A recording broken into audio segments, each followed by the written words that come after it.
अब हम पढ़ते हैं सिमिलर ट्रायंगल की प्रॉपर्टीज क्या क्या होती हैं। तो सबसे पहली प्रॉपर्टी सिमिलर ट्रायंगल की कि अगर मैं सिमिलर ट्रायंगल के दो ट्रायंगल लेता हूं, सिमिलर ट्रायंगल, एक ही ट्रायंगल मेरे पास ए बी सी और एक अनदर ट्रायंगल है मेरे पास पी क्यू आर। तो सिमिलर ट्रायंगल की सबसे पहली प्रॉपर्टीज कि सिमिलर ट्रायंगल की कॉरस्पॉन्डिंग साइड्स आपस में प्रोपोर्शनल होती हैं।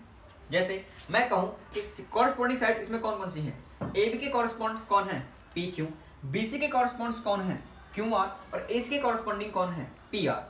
तो मैं कहूंगा A B is proportional to P Q. अगर मैं दूसरी साइड्स को लूं तो B C is proportional to Q R, तो B C is proportional to Q R. और थर्ड साइड के क्या होगा कि A C is proportional to P R, A C is proportional to P R. हम फिजिक्स की language में जानते हैं, फिजिक्स में काफी बार हमने यूज भी करा है, जब मैं प्रोपोर्शनल का साइन हटाता हूं तो एक कांस्टेंट की मल्टीप्लाई करता हूं, एक कांस्टेंट की मल्टीप्लाई करता हूं, कांस्टेंट कुछ भी हो सकता है, मैं कांस्टेंट मानकर चलता हूं के, तो क्या होगा A B is equals to K P Q, A B कि B C is equals to K Q R. अगर मैं इसकी बात करूं तो ये होगा A C is equals to K P R. Okay, अब मैं देखता हूं कि इनमें सब में के की वैल्यू आ रही है, तो मैं के की वैल्यू सेपरेट निकालने की कोशिश करता हूं।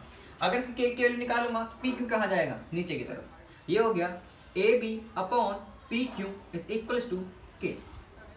नेक्स्ट कि B C is equals to K, तो B C upon Q R equals to K and A C upon P R is also equals to K. अब हम देखते हैं कि A B upon P Q यानी कि corresponding sides का ratio के इक्वल है, B C upon Q R इनका भी रेशियो किसके इक्वल है, के इक्वल है, और ए सी अपॉन पी आर इनका रेशियो भी किसके इक्वल है, के इक्वल है। अब जरा ध्यान से देखिए, अगर सारे रेशियो के इक्वल हैं तो सारे आपस में भी कैसे हुए, इक्वल हुए।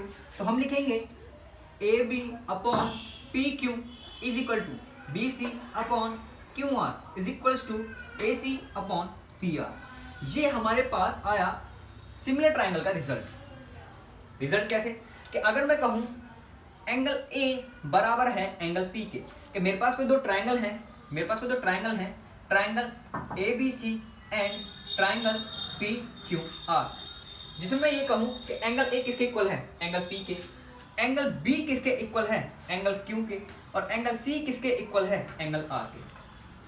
अगर मेरे पास कोई दो ऐसे ट्रायंगल हैं, या फिर मैं दो एंगल भी दिखाऊं, अगर मैं किसी ट्रायंगल के दो एंगल आपस में इक्वल दिखा देता हूं तो थर्ड एंगल तो अपने आप ही इक्वल हो जाता है।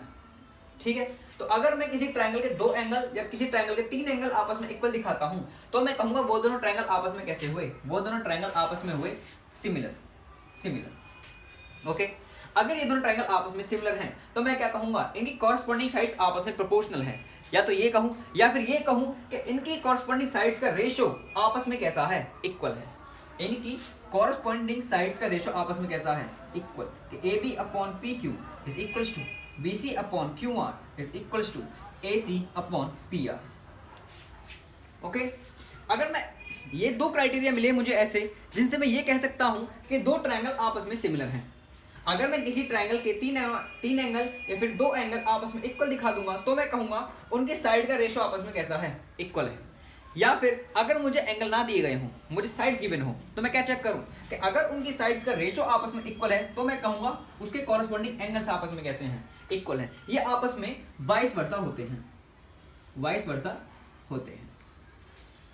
अब हम पढ़ेंगे कि इनकी यूज कहां होता है, सिमिलर ट्रायंगल के क्वेश्चंस कैसे करे जाते हैं।